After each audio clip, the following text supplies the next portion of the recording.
Hey everyone, I'm Skinnybob, your favorite whistleblower. Today we are going to dive deep into one of the greatest mysteries of the ancient world, the Kailasa Temple in India. This is not just another old building. This is a site that defies history, defies technology, and defies the very idea of what human beings were capable of in the distant past. The Kailasa Temple is found at the Ellora Caves in Maharashtra, India. And unlike most temples or monuments, this one wasn't built stone by stone. No, it was carved directly out of a single mountain of solid basalt. A single block. Imagine that. Instead of constructing upward, they cut downward, starting from the top of the cliff and working their way down. This method leaves absolutely no room for mistakes. One wrong cut, and the entire project would have been ruined forever. Mainstream historians say it was done in the 8th century, during the reign of King Krishna I of the Rashtrakuta dynasty. They claim it took just 18 years to complete. But let's think about that. 18 years to remove and shape between 400,000 and 500,000 tons of hard volcanic rock. If you break that down, it means the workers would have had to cut and move at least 5 tons of rock every single hour, day and night, for nearly 2 decades straight. And all of it without modern machines, without power tools, without diamond drills, without dynamite. They tell us it was done with simple hammers and chisels. Do you believe that? I don't. And let me explain why. Because when you look at the Kailasa Temple, you don't see the mistakes of primitive tools. You don't see half-finished walls or abandoned chambers. What you see is perfection, precision, every angle clean, every wall aligned, every structure placed exactly where it needed to be. It looks less like a human construction project and more like a 3D model that was planned in advance and then executed with technology we can barely dream of today. Now let's look at the details. Inside the Kailasa Temple, you will find enormous pillars rising more than 100 feet. You'll see stone elephants carved as if they are holding up the structure itself. You'll see staircases, balconies, secret passages, underground tunnels, and a drainage system that still works perfectly more than 1,000 years later. Think about that.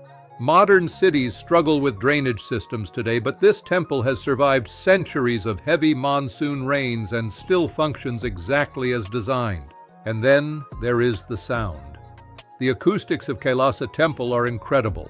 When someone sings or chants inside, the sound echoes in a way that feels almost engineered, like a modern concert hall. The walls don't just reflect sound randomly, they amplify it, control it, and shape it. How could people from more than 1,000 years ago have mastered acoustics at this level? Mainstream historians shrug and say, it was luck, it was coincidence. But I don't buy that.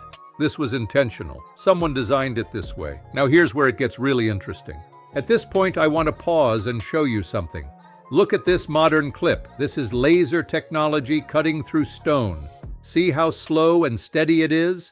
How impressive the precision is? This is state-of-the-art 21st century technology. And yet, when we compare this to the Kailasa Temple, carved out more than 1,000 years ago, it almost looks laughable. Modern lasers can barely scratch the surface compared to the scale of an entire mountain being shaped like clay. Which makes me ask, did the ancients have a technology that could melt or cut stone as easily as we cut through butter today? Let's keep going.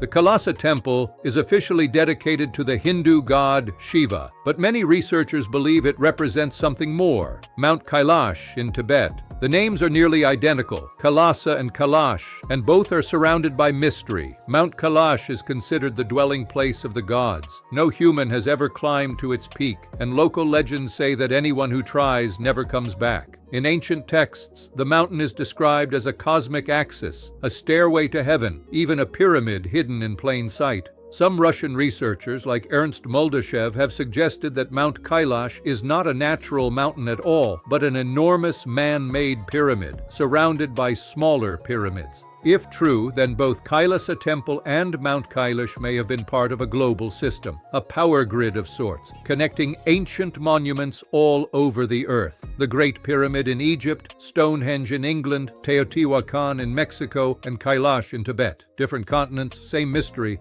And here's another clue. When viewed from above, the roof of Kailasa Temple forms an X shape, marked by 4 lion statues. Was this design intentional? Was it meant to be seen from the air? Some say it was a marker for aerial vehicles, Vimanas, as described in the ancient Hindu texts. flying machines of the gods. Could Kailasa Temple have been a landing site, a beacon, a message to those watching from the skies? And then there are the myths. In the Mahabharata and the Ramayana, ancient Indian epics, we find descriptions of weapons like the Brahmastra, a weapon so powerful it could reduce mountains to dust and leave land barren for generations. Other weapons, like Shiva's Pashupatastra, were said to unleash unstoppable energy, capable of destroying worlds. When you read these descriptions, they don't sound like fantasy. They sound like advanced technology, nuclear weapons, energy beams, directed energy devices. Could these have been real? And if so, is it possible that such technology was used to carve mountains into temples like Kailasa? The legends of the temple's construction are equally bizarre. One story says that a queen made a vow to the god Shiva that she would fast until a great temple was built. The architect Kokasa promised he could carve it in just 1 week, and according to the legend, he did. Mainstream historians laugh at this story, but remember, myths are often distorted memories of real events. What if the temple really was constructed in a fraction of the time we think because the builders had tools we can no longer imagine? Even the mainstream timeline is suspicious. They say the temple was built in just 18 years. But think about what that means. Hundreds of thousands of tons of basalt carved with hammers and chisels.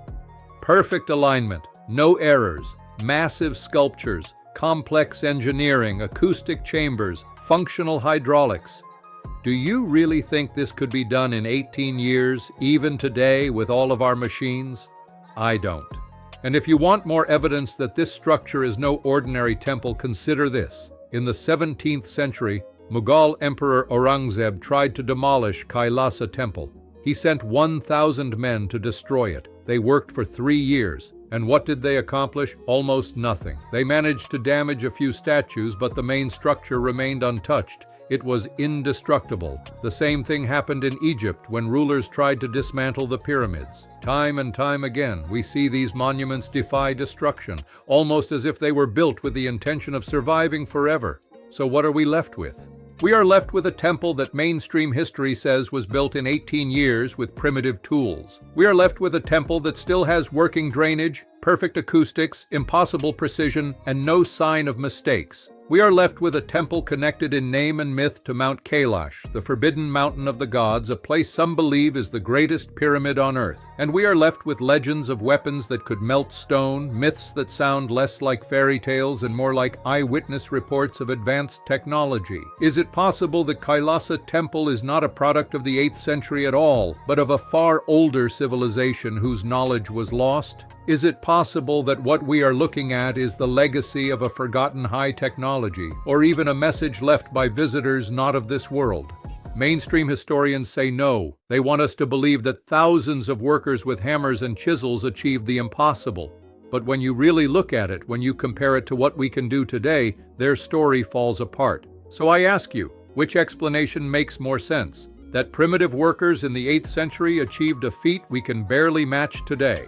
Or that there is a missing chapter in human history, a chapter that includes lost technology, advanced civilizations, and maybe even extraterrestrial intervention? I'm Skinnybob, your favorite whistleblower, and I'll leave you with this. The truth is always hidden in plain sight.